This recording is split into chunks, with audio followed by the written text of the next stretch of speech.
Item ಯಾವುದೇ ಇರಲಿ try ಮಾಡಿ ಆಚಿ ಚಿಕನ್ ಮಸಾಲಾ. ಇಸ್ರೇಲ್ನ 5 ನಗರಗಳಲ್ಲಿ ಕ್ಷಿಪಣಿ ಮತ್ತು ಡ್ರೋನ್ ದಾಳಿ ಆಗಿದೆ. ಗೋಲಾನ್, ಮಸ್ದಲ್, ಜೆರುಸಲೆಂನಲ್ಲಿ ಕ್ಷಿಪಣಿ ದಾಳಿ ಆಗಿದೆ. ಡ್ರೋನ್ ಅಪ್ಪಳಿಸಿ ಇಸ್ರೇಲ್ನ 3 ಕಟ್ಟಡಗಳಿಗೆ ಹಾನಿಯಾಗಿದೆ. ಮಧ್ಯರಾತ್ರಿ ಡ್ರೋನ್ ದಾಳಿಗೆ ಬಹರೇನ್ನಲ್ಲಿ ಸಾವು ನೋವು ಆಗಿದೆ ಅನ್ನುವಂಥ ಮಾಹಿತಿ ಕೂಡ ಸಿಗ್ತಾ ಇದೆ. ಬಹರೇನ್ನಲ್ಲಿರುವಂಥ ಭಾರತೀಯರಿಗೆ ಈಗ ಆತಂಕ ಹೆಚ್ಚಳ ಆಗ್ತಾ ಇದೆ. ಸಹಜವಾಗಿ ಭಾರತಕ್ಕೆ ಟೆನ್ಷನ್ ಇದು. ಅಲ್ಲಿರುವಂಥ ಜನರನ್ನ ಭಾರತದ ಕಡೆ ಯಾವಾಗ ಹೇಗೆ ಅವ್ರನ್ನ ವಾಪಸ್ ಕರೆತರಬೇಕು ಅನ್ನುವಂಥ ವಿಚಾರ. ಮತ್ತೊಂದು ಕಡೆ ದಾಳಿ ಪ್ರತಿದಾಳಿ ಮುಂದುವರಿತಾ ಇದೆ. ಯಾವಾಗ ಖಮೇನಿಯ ಹತ್ಯೆ ಆದ ಬಳಿಕ ಇರಾನ್ ಪ್ರತಿದಾಳಿಗೆ ಮುಂದಾಗ್ತಾ ಇದೆ. ಇದು ಅಂತ್ಯ ಅಲ್ಲ, ಇದು ಆರಂಭ ಅಂತಾನೆ ಅನಿಸ್ತಾ ಇದೆ. ಈ ಒಂದು ಅಟ್ಯಾಕ್ ಅನ್ನು ನೋಡ್ತಾ ಇದ್ರೆ ಇಸ್ರೇಲ್ನ 5 ನಗರಗಳಲ್ಲಿ ಡ್ರೋನ್ ದಾಳಿ ಆಗಿದೆ, ಕ್ಷಿಪಣಿ ದಾಳಿ ಕೂಡ ಆಗಿದೆ 5 ನಗರಗಳಲ್ಲಿ. ಸೊ ಹಂಗಾಗಿ ಇಸ್ರೇಲ್ ಪ್ರತೀಕಾರವನ್ನ ತೀರಿಸಿಕೊಳ್ಳೋದಕ್ಕೆ ಈ ಒಂದು ಪ್ರಯತ್ನ ಮಾಡ್ತಾ ಇದೆ. ಗೋಲಾನ್, ಮಸ್ದಲ್, ಜೆರುಸಲೆಂನಲ್ಲಿ ಇಸ್ರೇಲ್ನ ಪ್ರಮುಖ 5 ನಗರಗಳಲ್ಲಿ ಇರಾನ್ ಕಡೆಯಿಂದ ಅಟ್ಯಾಕ್ ಆಗಿದೆ. ಹಾಗಂತೇಳಿ ಇಸ್ರೇಲ್ ಕೂಡ ಈಗ ಸುಮ್ಮನೆ ಇರೋದಿಲ್ಲ. ಇಸ್ರೇಲ್ ಕೂಡ ಮತ್ತೆ ದಾಳಿ ಮಾಡುತ್ತೆ. ಆದರೆ ಇಲ್ಲಿ ಆತಂಕ ಇರೋದು ಭಾರತೀಯರಿಗೆ. ಸದ್ಯಕ್ಕೆ ಭಾರತೀಯರಿಗೆ ಯಾವುದೇ ರೀತಿಯ ಸಮಸ್ಯೆ ಇಲ್ಲ, ಸೇಫ್ ಇದ್ದಾರೆ ಅನ್ನೋದು ಗೊತ್ತಾಗ್ತಾ ಇದೆ. ಬಟ್ ಅಕ್ಕಪಕ್ಕದಲ್ಲಿ ಈ ರೀತಿಯ ಸೌಂಡ್ಗಳು, ಶಬ್ದಗಳು, ಕ್ಷಿಪಣಿ, ಬಾಂಬ್ ಸ್ಫೋಟ ಆಗ್ತಾ ಇರುವಂಥ ಹಿನ್ನೆಲೆಯಲ್ಲಿ ಆತಂಕದಲ್ಲೇ ಬದುಕುವಂಥ ಪರಿಸ್ಥಿತಿ ಇದೆ. ಈಗ ಭಾರತ ಕೂಡ ಪ್ರಯತ್ನ ಮಾಡ್ತಾ ಇದೆ ಅವರನ್ನ ವಾಪಸ್ ಕರೆತರೋದಕ್ಕೆ. ಬಟ್ ಅದು ಹೇಗೆ ಸಾಧ್ಯ ಅನ್ನೋದ್ರ ಬಗ್ಗೆ ಈಗ ಮಾತುಕತೆ ಮುಂದುವರಿತಾ ಇದೆ. ಹೇಗೆ ಕರೆತರಬೇಕು, ವಾಪಸ್ ಸೇಫ್ ಆಗಿ ಭಾರತಕ್ಕೆ ಬರಬೇಕಲ್ಲ. ಭಾರತೀಯರನ್ನ, ಕನ್ನಡಿಗರನ್ನ ಕರೆತರೋದಕ್ಕೆ ಭಾರತಕ್ಕೆ ದೊಡ್ಡ ಚಾಲೆಂಜ್ ಆಗ್ತಾ ಇದೆ. ಯಾಕಂದರೆ ಇದು ಇಲ್ಲಿಗೆ ನಿಲ್ಲುವಂಥ ಯಾವುದೇ ಲಕ್ಷಣ ಕಾಣ್ತಾ ಇಲ್ಲ. ಇರಾನ್ ಯಾಕೋ ಸುಮ್ಮನೆ ಇರುವಂಥ ಯಾವುದೇ ಲಕ್ಷಣ ಅಂತೂ ಕಾಣ್ತಾ ಇಲ್ಲ. ಪ್ರತಿ ದಾಳಿಯನ್ನು ಮಾಡ್ತಾನೆ ಇದೆ. ಯಾಕೆಂದರೆ ಖಮೇನಿಯ ಹತ್ಯೆ ಆದ ಬಳಿಕ ಆ ಸೇಡನ್ನು ನಾವು ತೀರಿಸ್ಕೊಳ್ತೀವಿ ಅಂಥೇಳಿ. ನೋಡಿ, ಯಾವಾಗ ಖಮೇನಿಯ ಹತ್ಯೆ ಆಗತ್ತಲ್ಲ, ಅಲ್ಲಿ ಮಸೀದಿಯ ಮೇಲೆ ಕೆಂಪು ಧ್ವಜವನ್ನು ಏರಿಕೆ ಮಾಡಲಾಗತ್ತೆ, ಕೆಂಪು ಧ್ವಜವನ್ನು ಹಾಕಲಾಗತ್ತಲ್ಲಿ. ಅದರ ಅರ್ಥ ರಕ್ತಪಾತ ಅಂತ.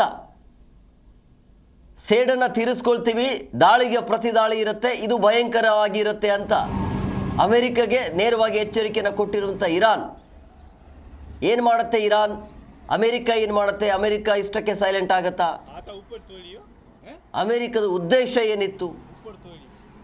ಇಸ್ರೇಲ್ ಜೊತೆ ಈ ರೀತಿ ಖಮೇನಿಯನ್ನು ಹತ್ಯೆ ಮಾಡುವಂಥದ್ದು. ಅಮೆರಿಕ ಹೇಳ್ತಾ ಇರೋದು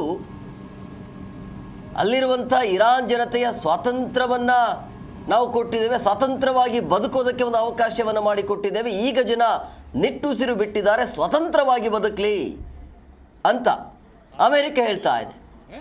ಯಾವಾಗ ಖಮೇನಿಯ ಹತ್ಯೆ ಆದ ಬಳಿಕ ಅಮೆರಿಕ ಸ್ಪಷ್ಟವಾಗಿ ಹೇಳಿತ್ತು, ನಮ್ಮ ಸಕ್ಸಸ್, ನಮ್ಮ ಕಾರ್ಯಾಚರಣೆ ಸಕ್ಸಸ್ ಆಗಿದೆ ಅಂತ. ಇನ್ಮೇಲೆ ನಾವು ದಾಳಿ ಮಾಡೋದಿಲ್ಲ. ಒಂದು ವೇಳೆ ಇರಾನ್ ನಮ್ಮ ಮೇಲೆ ಏನಾದರೂ ಅಟ್ಯಾಕ್ ಮಾಡಿದೆ ಆದಲ್ಲಿ ಇರಾನ್ ಸರ್ವನಾಶ ಆಗತ್ತೆ ಅನ್ನುವಂಥ ನೇರ ಎಚ್ಚರಿಕೆ ಅಮೆರಿಕ ಕೂಡ ಕೊಟ್ಟಿದೆ. ಸೊ ಇರಾನ್ ಸುಮ್ಮನೆ ಇರೋದಿಲ್ಲ. ಈಗ ಪೆಟ್ಟು ತಿಂದವರು ಹೆಂಗೆ ಸುಮ್ಮನೆ ಇರ್ತಾರೆ? ಹೊಡೆತ ತಿಂದವರು ಸುಮ್ಮನೆ ಇರ್ಲಿಕ್ಕೆ ಹೇಗೆ ಸಾಧ್ಯ?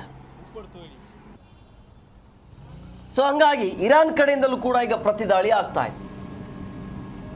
ಸೊ ಈಗ ಇರುವಂಥ ಪ್ರಶ್ನೆ, ಇರಾನ್ ಅಮೆರಿಕದ ಮೇಲೆ ಏನಾದರೂ ದಾಳಿ ಮಾಡುವಂಥ ಪ್ರಯತ್ನ ಆಗತ್ತಾ? ಆ ಒಂದು ಧೈರ್ಯವನ್ನು ಇರಾನ್ ತೋರಿಸತ್ತಾ?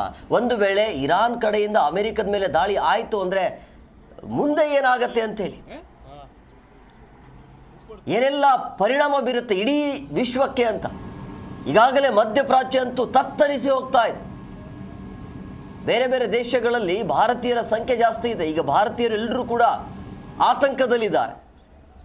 ಕಚ್ಚಾ ತೈಲ ಆಗಿರಬಹುದು, ಬೆಳ್ಳಿ ಬಂಗಾರದ ರೇಟ್ ಅಂತೂ ವಿಪರೀತವಾಗಿ ಹೋಗುತ್ತೆ. ಈಗ ಇದು ಕೇವಲ ಇರಾನ್ ಇಸ್ರೇಲ್ಗೆ ಲಾಸ್ ಅಷ್ಟೇ ಅಲ್ಲ, ಇಡೀ ಜಗತ್ತಿಗೆ ಲಾಸ್.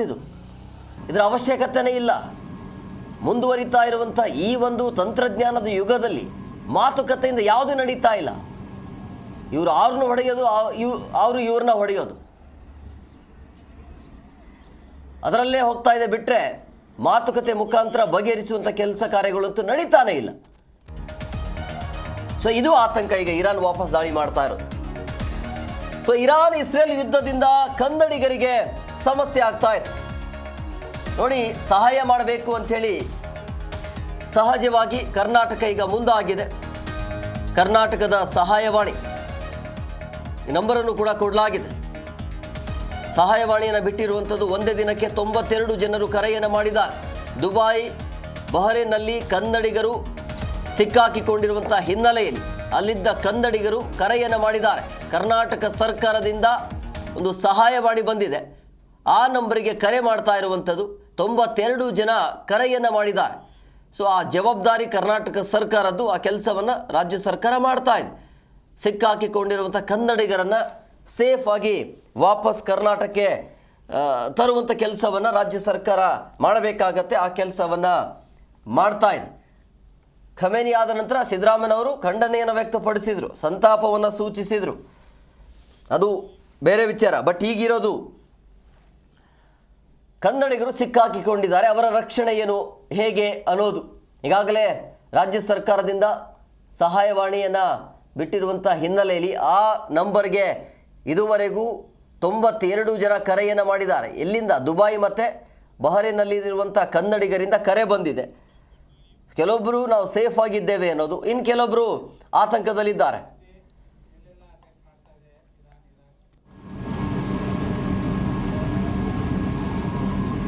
ಈ ಬಗ್ಗೆ ಮತ್ತಷ್ಟು ಮಾಹಿತಿ ನೀಡ್ತಾರೆ ನಮ್ಮ ಪ್ರತಿನಿಧಿ ಭವ್ಯ. ಫೋನ್ ಸಂಪರ್ಕದಲ್ಲಿದ್ದಾರೆ.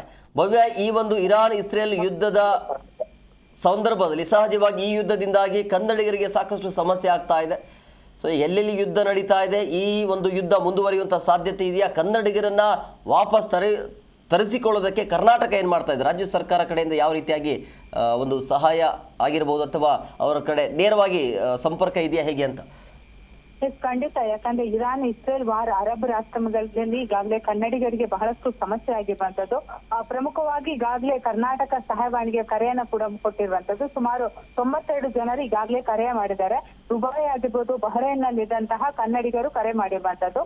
ಪ್ರಮುಖವಾಗಿ ತುಮಕೂರು ಆಗಿರ್ಬೋದು, ಉಡುಪಿ ಆಗಿರ್ಬೋದು, ವಿಜಯಪುರ ಆಗಿರ್ಬೋದು, ಹೀಗೆ ಬಹುತೇಕ ಕಡೆಗಳಿಂದ, ಮಂಗಳೂರಿಂದ ಹೀಗೆ ಬಹುತೇಕ ಜನ ಈಗಾಗಲೇ ದುಬೈ ಆಗಿರ್ಬೋದು, ಬಹರೇನ್ನಲ್ಲಿ, ಇಸ್ರೇಲ್ ನಲ್ಲಿ ಒಂದು ಕೆಲಸವನ್ನ ಕೂಡ ನಿರ್ವಹಿಸ್ತಾ ಇರುವಂತದ್ದು. ಸೊ ಹೀಗಾಗಿ ಅವರು ಭಯದ ವಾತಾವರಣದಲ್ಲಿ ಜೀವನವನ್ನ ಕೂಡ ಮಾಡ್ತಾ ಇದ್ದಾರೆ. ಸದ್ಯ ಅವರು ಅಲ್ಲಿಂದ ಕೆಲವು ವಿಡಿಯೋಗಳನ್ನ ಕೂಡ ಕಳಿಸಿರುವಂತದ್ದು. ಆ ವಿಡಿಯೋಗಳನ್ನ ನೋಡುವಾಗ ನಮಗೆ ಬಹಳಷ್ಟು ಒಂದು ಬೇಸರ ಆಗುತ್ತೆ. ಯಾಕಂದ್ರೆ ಅಲ್ಲಿ ಯಾವ ರೀತಿ ಅವ್ರ ಜೀವನವನ್ನ ಸಾಗಿಸ್ತಾರೆ ಅನ್ನೋದಕ್ಕಾಗಿ ಪೂರಕವಾದ ಆ ವಿಡಿಯೋಗಳು ಸಾಕ್ಷಿ ಅಂತಾನೆ ಹೇಳ್ಬೋದು.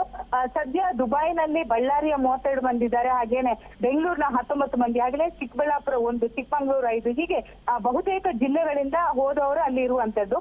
ಸದ್ಯ ಕೊಡಗಿನ 1, ಉಡುಪಿಯ 3 ಕನ್ನಡಿಗರು ಈಗಾಗಲೇ ಸಹಾಯವಾಣಿಗೆ ಕರೆ ಮಾಡಿ ಕರ್ನಾಟಕ ಸರ್ಕಾರದಿಂದ ಸಹಾಯವನ್ನ ಕೂಡ ಕೇಳಿದ್ದಾರೆ. ಸೊ ಈಗಾಗಲೇ ಸಿಎಂ ಆಗಿರ್ಬೋದು, ಡಿಸಿಎಂ ಆಗಿರ್ಬೋದು, ಅದಕ್ಕೆ ಬೇಕಾದಂತಹ ಸಚಿವರುಗಳು ಕೂಡ ಅಂದ್ರೆ ಯಾವ ರೀತಿ ರಾಜ್ಯ ಸರ್ಕಾರದಿಂದ ನೆರವನ್ನ ಕೊಡಬಹುದು ಅನ್ನೋ ನಿಟ್ಟಿನಲ್ಲಿ ಈಗಾಗಲೇ ಒಂದು ಹೇಳಿಕೆಯನ್ನ ಕೂಡ ಕೊಟ್ಟಿದ್ದಾರೆ. ಆದ್ರೆ ಅಲ್ಲಿಂದ ಕರೆ ತರೋದು ಅಷ್ಟೊಂದು ಈಸಿ ಇಲ್ಲ. ಕೆಲವೊಂದು ಚಾಲೆಂಜ್ ಕೂಡ ಇರುವಂತದ್ದು. ಒಂದು ವೇಳೆ ಯುದ್ಧ ಕಂಟಿನ್ಯೂ ಆದ್ರೆ ಇದು ಬಿಸ್ನೆಸ್ಗೆ ಕೂಡ ಬಹುತೇಕವಾಗಿ ಹೊಡೆತ ಬೀಳುತ್ತೆ. ಪೆಟ್ರೋಲ್ ಆಗಿರ್ಬೋದು, ಡೀಸೆಲ್ ಆಗಿರ್ಬೋದು, ಬೇರೆ ಬೇರೆ ವಿಚಾರಕ್ಕೆ ಸಂಬಂಧಪಟ್ಟಂತೆ ಹೊಡೆತ ಬೀಳುವ ಸಾಧ್ಯತೆ ಕೂಡ ಇರುವಂತದ್ದು. ಸೊ ಜಾಗತಿಕ ಮಟ್ಟದಲ್ಲಿ ಯಾವ ರೀತಿ ಆಗ್ತಾ ಇದೆ ಅದನ್ನ ನೋಡ್ಕೊಂಡು ನಮ್ಮ ಕರ್ನಾಟಕ ಸರ್ಕಾರ ಅಲ್ಲಿ ಕನ್ನಡಿಗರನ್ನ ಯಾವ ರೀತಿ ರಕ್ಷಣೆ ಮಾಡ್ಬೇಕು ಅನ್ನೋದಕ್ಕೆ ಈಗಾಗಲೇ ಇವತ್ತು ಕೂಡ ಒಂದು ಸಭೆಯನ್ನ ಕೂಡ ನಿಗದಿ ಮಾಡಿರುವಂತದ್ದು. Hemakumar. Yes, okay, thank you Bhavya ನಿಮ್ಮೆಲ್ಲ ಡೀಟೇಲ್ಸ್ಗಾಗಿ.